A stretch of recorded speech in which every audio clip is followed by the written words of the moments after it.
We are at the International Leadership Association conference, and my guest is Rens van Loon. He's a professor and a consultant specializing in leadership and organizational change and transformation.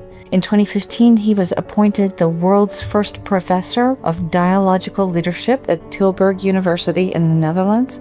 Rens, thank you for being here. Thank you. Welcome. I love to be here. Do you want to tell us any more about your background before we go into dialogical leadership? I started as a philosopher studying philosophy, particular ethics. After that, I started to do research into the role that symbolism plays in your self-narrative. So there are people who say, I am like a tree, or I love to be in an environment where you have the flow of a river.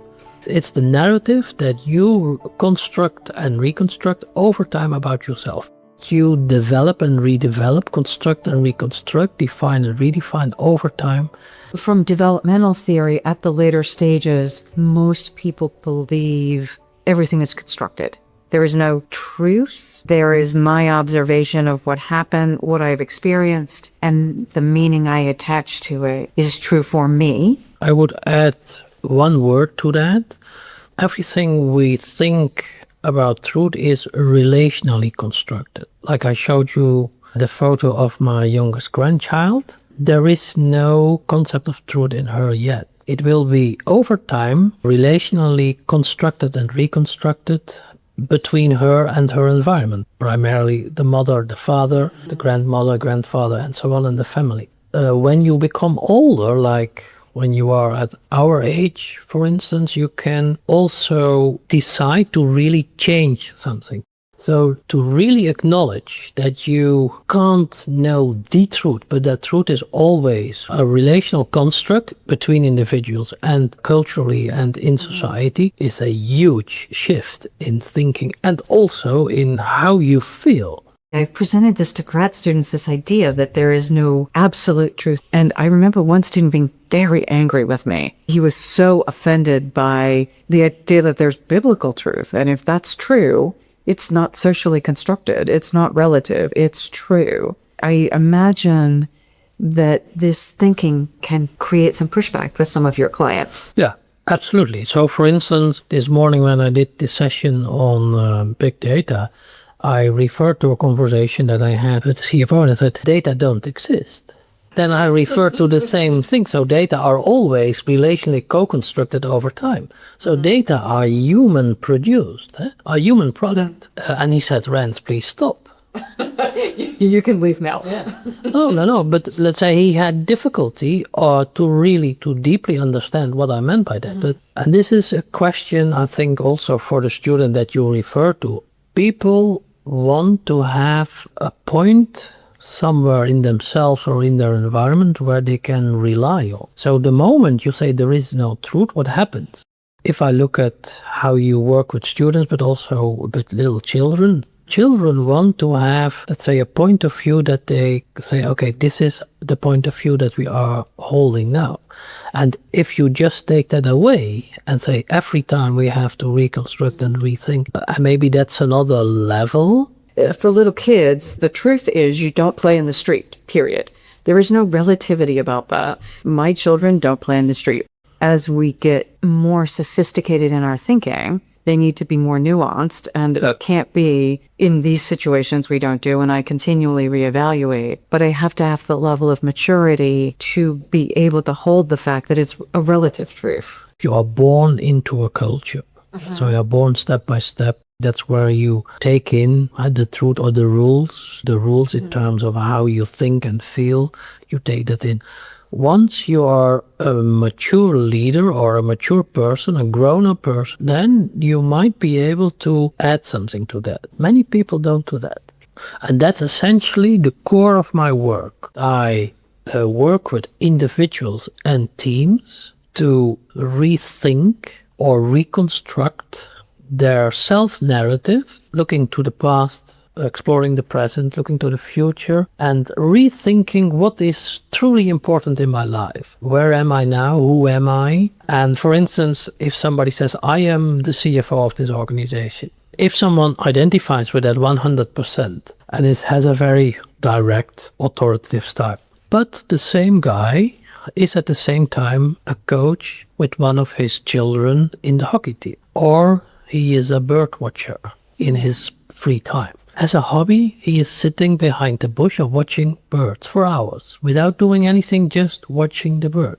What I do with people, with leaders, is I ask them, could you please elaborate a little bit? How does the CEO, the CFO role, your leadership role, relate to the coach role and relate to the birdwatcher's role? Then I ask, how can I see, as one of your team members, that the coach is present in your CEO role and that the birdwatcher is present in your CEO role?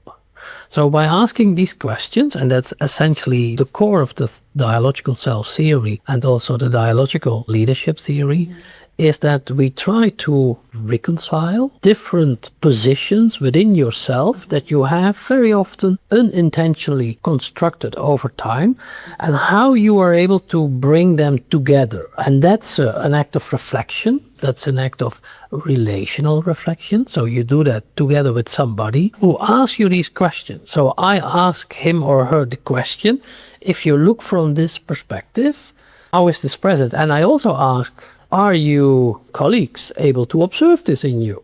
So I worked with a CEO who was a very straightforward, rational, cost-cutting and very pushing boss. To me, he said, when I'm retired, I will be a teacher because I love to teach people. Then I asked him the question, suppose I'm in your team, how can I observe the teacher in the CEO?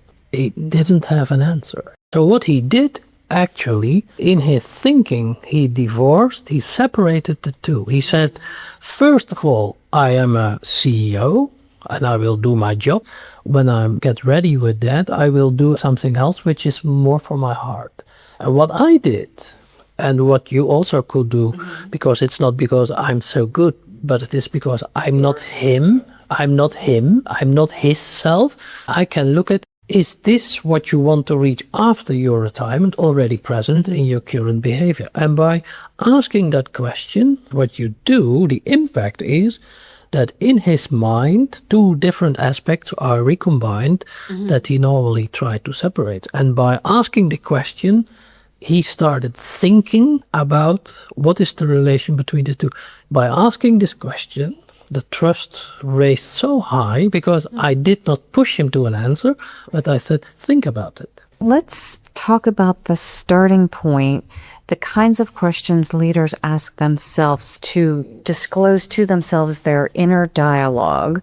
And these are also the questions you ask clients, right? Yes. What we always want to reach when I work with clients is that there is an atmosphere for dialogue. So first of all, what we do is we create a sense of trust. I'm trained as a philosopher and as a psychologist. Most people, if they think about a psychologist, is that they first of all start to do a diagnosis. So first of all, people have to get the feeling that you allow them to be authentic, to open up. That's the reason why I always myself that I'm too open in the relation. So it in this sense is that I also share parts of my own history, functioning in my own organization. I've been a leader for many years too. I've been an owner of a company for many years too.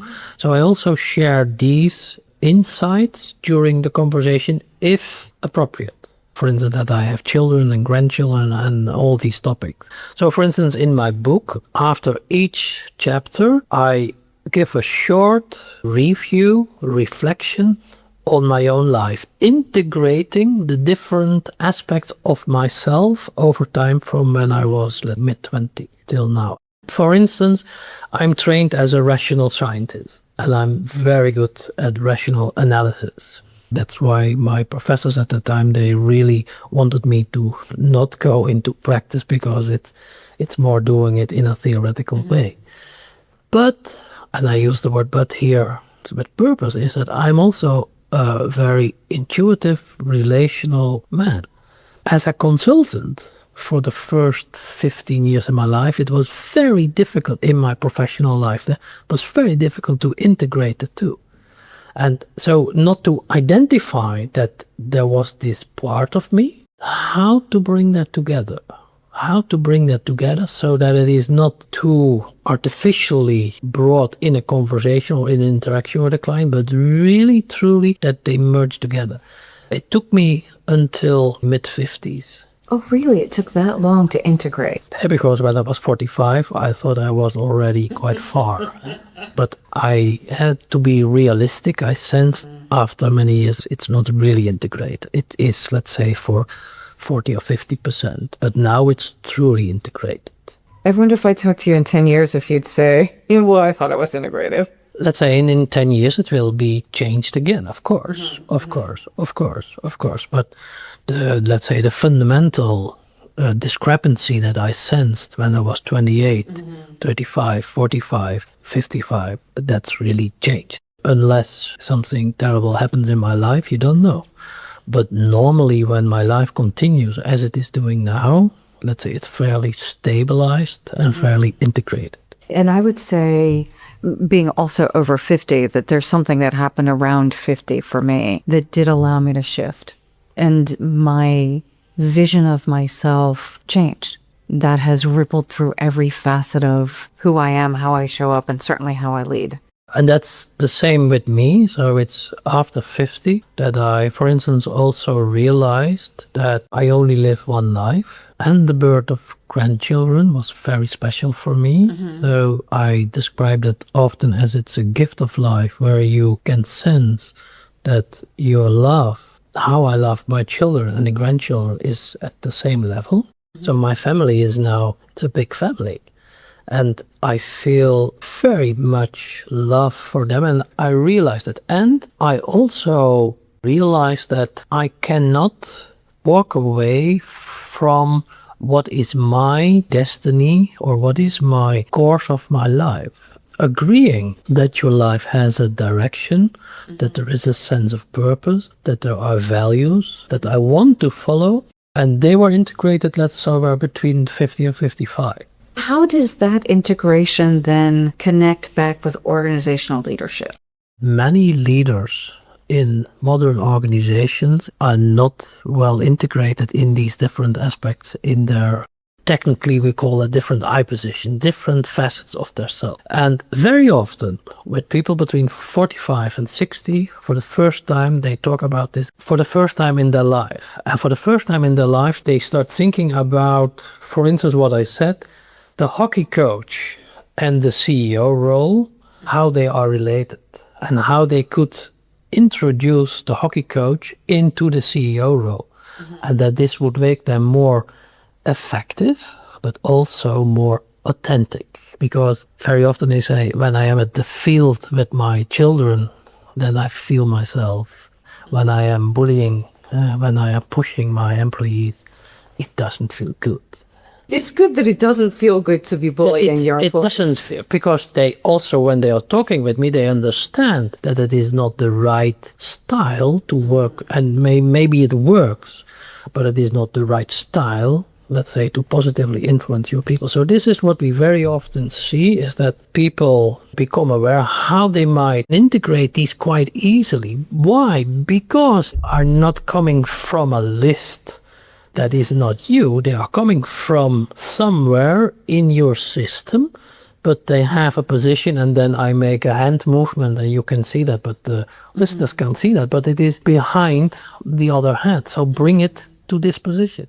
So that they're side by side. Side by side instead of hidden behind the other one, because it is there. Like when a CEO has been a sportsman for 20 years, you can see it in his nonverbal behavior.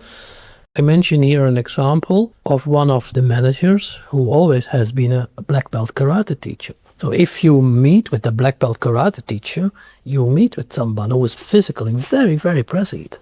While a technical engineer might be somebody who is rationally present, but not non-verbally present, not physically present. But people very often don't know what they observe, because they meet with you as a rational engineer, as the manager of the organization. So the only thing is that they subconsciously get a little bit confused because the two images do not match. But also internally, we see that people struggle with this. And by having a dialogue with somebody else who asks them questions about these different positions, how to relate them. That's the internal dialogue, and also how they make that visible for the outer world. I did a voice dialogue practice where we were to identify different parts and almost as if they were sitting in the room and thank the different parts. So I've got the controller who makes sure I get up out of bed in the morning when the alarm goes off. I don't always like that voice, but it makes sure that my day starts relatively functional. I've got the one who makes sure my clothes get put on and I get in the shower, and all of those voices. And then there's someone who's kind and compassionate, and each of those voices seem important, if overused, damaging. So there is a lot of similarity with voice dialogue, and there is a difference. There is no fixed or deeper or higher. Got it. Okay. So there is a process of reconciling, or there's a process of polarizing, of a process of complementing. So the fundamental view is that self is relationally co-created over time, and it is internalized, and very often it is made static, so that you say, this is how I am.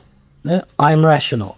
No, the little child just born, she can go in all different directions. Of course, there is a genetic influence. So also, and that's the risk of voice dialogue, that there is something like a higher integrating force in you. When I go to the dialogical self theory and the dialogical leadership theory, it is you have to create space. In my book, I use the word ma, the Japanese word concept ma, right, written as ma, for that. What we try to do in our work, both internally conversation as in the external conversations, is to create space in your mind, in your heart, and in your behavior, space, in the sense of ma, which is time, space, relation, and silence. Are you able to take the time? Masayoshi Morioka, who introduced the concept of ma in one of his studies, he said, are you able to take a pause? So when you are identifying yourself with your role of being an interviewer or being an innovator, or are you able to build in a pause, to take a pause and to just look at yourself, being silent in space and in time, staying in relation with yourself and stay in relation with the outer world. So that's why I chose to use this word as a core concept. Many leaders I work with, they don't take the time to just sit and reflect. And not reflect internally alone, but reflect relationally. Because the questions that you ask me, or the questions that I ask my clients, are for them new questions. And nobody asks always the same question unless I read questions from a questionnaire. In the conversation, people start thinking about, for instance, what I said, where is the teacher in the CEO? Nobody ever asked him this question. And no questionnaire could have this question. And if this question is in a questionnaire, it's the wrong question, because people say, I'm not a teacher. So it's only once that you can ask that question. And that created this space in his mind, this ma in his mind, and he could open. And people were able to observe it, because he didn't want to work with his team at all. And after this, he opened up and he worked with his team for many sessions. And we talk about good coaching being having the right questions, but this seems to take it a much greater step. Yeah. So, and this is what we call creating conditions for generative dialogue. Okay. The word I use very often in the book. And generative dialogue is a concept introduced by Ken Gergen, the social constructionist. You could say what happens in a generative dialogue is new meaning arises in the relation between two people. Is that like David Bohm's dialogue where we do a circular? Yeah. Okay. So David Bohm, so I start with David Bohm. Okay. Then I go to Ken Gergen, Hubert Hermans, and Masayoshi Morioka. So these four. What I like about Ken Gergen's theory and also the theory of Bohm is that Bohm uses the word thoughts and thinking. As distinctly different. Yeah, because thoughts are patterns in my head that are already formed, while thinking is relationally emerging while we are talking. So most of our concepts are what I said, the little child is just born. There are no concepts. There are no thoughts in her head. While in you and in me, we have lots of concepts. We have lots of thoughts. And the moment you start, like what I did, I start talking about dialogue, in your mind pops up voice dialogue. What you did is you brought it in our conversation. So by doing that, we were able to, let's say, talk about what does the concept mean. Most people don't do that. So most people, there is a thought coming up, popping up in their mind, and they start defending that or pushing that through. So generative dialogue is suspending your thoughts.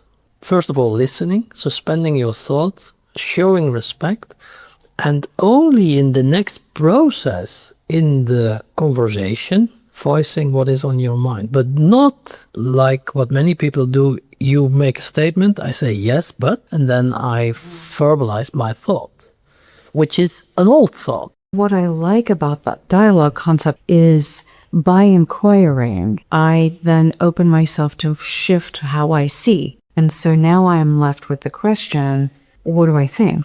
So when we meet with a team, first, and we always start with the leader of the team, the CEO mostly, is that he or she starts sharing his insights based on the dialogical leadership conversation. So that this is made more public. Yes, and he or she is always free to share whatever he or she wants. So it's not prescripted. They have a list that they share that list, but he or she is free. But what we want is that they share some insights with the people who listen and ask questions.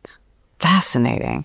You talked about interviewing the CEO in front of his team, his or her team, and talking about them integrating and sharing their process with their team. So could you say a little more about that? Yes. I've had a conversation with each of the individuals in the team, and as a result of that, they have a more clearer view on, let's say, the organization of their own self in different aspects. And what I do is I invite them to share this with their team. And what they want to share, they are allowed to choose that themselves. But the most important technique that we use is based on Boehm's dialogue technique, is that they have to ask open questions without an assumption. Without an assumption, how do I remove assumptions from my head? Or is it just the questioning process? Yeah, so you cannot remove assumptions from your head because they are in your head, in your thought patterns. What you can do is, for instance, I can ask, how did you experience the last half hour? Or I can say, I saw you non-verbally being a little bit nervous. Is it an expression of that you became angry or sad? Ah, okay. So the second form of question is that I start interpreting what you are doing, that I can say, what did it mean? What did your non-verbal behavior mean? Or what is the meaning of your expression, of the expression of your face? So it's by asking this question, you are free to answer whatever you want. For instance, when I'm sitting like this, you can think, why are you in that closed position? But it also might be, you can say, what does it mean for you? I'm cold or I have pain in my back. And the reason why I'm sitting like this is that it gives me a little bit feeling of strength or of comfort. So what we do over there is we invite people to ask open questions, to suspend the judgment, and to visibly show respect. And if they deviate from that rule that we agreed upon, there is a timeout and there is a reset. Then you ask the question again, or you make the remark again. So normally it takes a little bit of exercising, and then people understand perfectly how this works. The fourth phase is that we invite people to voice what they want to say, what is on their heart. So voicing from the heart or voicing from the head, but that they are able to rationally and from their heart expressing what they want to say. And this process is a fascinating process because the questions that normally are not asked will be asked in the process. If it's not in the first time, because everybody of the team will be in front of the group. I will go through that process. For listeners who don't know BOEM and don't know dialogue, you go around the room and everyone speaks. So I may say the same thing that you've said, but I don't say ditto to Rens. I say, I observe you being courageous in this moment. The reason why we do this is not because of the technique, but to prepare leaders to more effectively deal with what we call wicked issues. Because if there is a wicked issue at your table, you have to be able to suspend what you're already thinking about that wicked issue. And wicked issues are problems you cannot solve by just using your rationality. Okay. So you have to dive deep into your values individually and as a group, as an organization. You have to think and rethink, what is our purpose? Why are we here? So when you are confronted with wicked issues, like, for instance, terrorism, or like, for instance, a change in the culture of the organization, you have to fundamentally rethink what is automatically programmed in your mind, in your heart, and in your nonverbal behavior. That's why we practice it. So like what I described with the client is that the first 4 sessions, 24-hour sessions, starting at 5 until next day 5. And we have, Really? They work for straight through the night? yeah, let's say, so we have dinner till 10, then sleep, and then we start at 8. Oh, okay. So they don't. It's 24 hour. Hey, it's a cycle of 24 hours, but of course there must be sleep. Okay, I've been in events where we didn't sleep, and I didn't know this was intended to. No. But there is 24-hour in the evening, a day, and an afternoon. Okay. And after the 4th session, the only thing that we did was having conversations, discussions, or dialogues or debates on wicked issues. Each session was about a wicked issue. And this could be communication with other departments. This could be developing software. So this could be, because developing software might be a technical issue. But if you talk about something that is a taboo in an organization, it is a wicked issue. And for a wicked issue, you have to start opening your mind and sharing and synchronizing or leveling. And based on that, you start working towards a solution. And you don't start the first session with a wicked issue because it's too much. And people are not able to do that. Well, we started with Christmas cards, I think, which took for stinking ever. But the point wasn't the Christmas cards. The point was building the acumen to do this so that when we had other issues, we could do it. So, and that's the reason why you have to prepare the mindset of people individually for being intervened while they are in that session. That's the reason why you have to build trust and security. So if I block a CEO who is never blocked, if I block a CFO, if I do an intervention, a timeout, who is never timed out, normally this does not happen. And you cannot do that after the session. You cannot after the session give feedback because people don't remember exactly what happened. While if you do the timeout real time, you say, now stop, after the 3rd word in the sentence, then people feel immediately, okay, something is happening. This is the impact of what we are doing. So it's for individuals. They start realizing that there is no one, we call that container self as a leader, that is the same over the whole time of their career, but it is developing and evolving, and very often unintentionally. So they do not by intention know what was or what would be the next step. So they reconstruct this afterwards. But there is more, and this is what we add in these conversations, is that we brought these different elements together. I use the word reconciling or integration. Then let's talk about the impact. These are your most expensive employees. They're investing a lot of time and energy in this process so that they can solve wicked problems. How would you want to explain the impact? So the impact is huge in this sense that they are very well paid. And by spending this time, they act differently with one another and in relation to the organization. So because a characteristic of strong leaders in an organization that they dare to open their mind and suspend their judgment rationally, emotionally, and non-verbally while being in relation with people directly around them and in the whole organization. The payback is that they invest time, and if they are able, and how they are able to interject ma, to create ma in their thinking, feeling and acting when they are directly interacting with their people, that is absolutely the advantage of these programs. These, I should not say programs, but journeys, steps that we can take step by step, because we work with other groups and we have only 1 or 2 sessions and then they can continue. So it depends what is the level of the group, what is the level of coherence in the group. And so for each organization that is different. Why I think this is so valuable, and I really appreciate the interview, is we talk about wicked problems and we talk about stepping on the balcony and we talk about these conceptual ideas. But what I haven't heard, and I haven't done interviews on this, is what does the actual technique look like that allows leaders to deal with the intractable problems where they need to change their mindset or their thinking or their nonverbals? But often the framework and the construct that are in their heads are outdated for the challenge they're facing. In the book, I call this new challenges and old habits. So there are old habits in your mind and your behavior and your feeling, and you have new challenges. So you have to readjust, you have to rethink, which is not easy.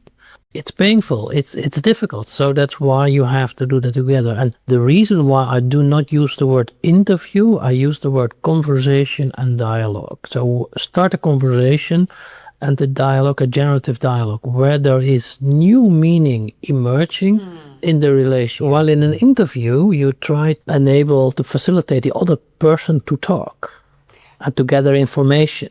And this is about new meaning making. And it's about new meaning making. That is what we fundamentally call generative dialogue. Rens, thank you. This is brilliant, and I so appreciate your time. To make sure our listeners can follow up, can you give the name of your book and any kind of contact information beyond what's on the website? Yes. I recently published a book with Springer, which is entitled Creating Organizational Value Through Dialogical Leadership.